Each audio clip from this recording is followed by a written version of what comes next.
তাহলে আল্লাহ হইতে পারে ওই মা বোনও বানাবে।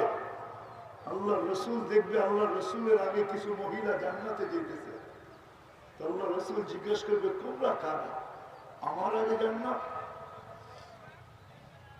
তো পিছের দিকে দেখবে আর তা হাসবে আর বলবে ইয়া রাসূলুল্লাহ আমরা আপনারই উম্মত, আপনারই উম্মত, অন্য উম্মত না। আপনি ভাইবেন না অন্য কেউ, আপনারই আমরা, আপনারই। তো জিজ্ঞেস করবে তোমরা আমার আগে যাও, তো যাও কি করে?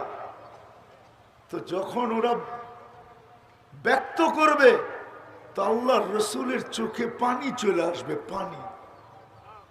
আল্লাহ রসুল বলবে ওয়া রে ওয়া, তোমরাই আমার আগে যাওয়ার যোগ্য। শুধু যোগ্য না, আমি ভাবতেছিলাম আমার আগে যাও, তো যাও কি করে?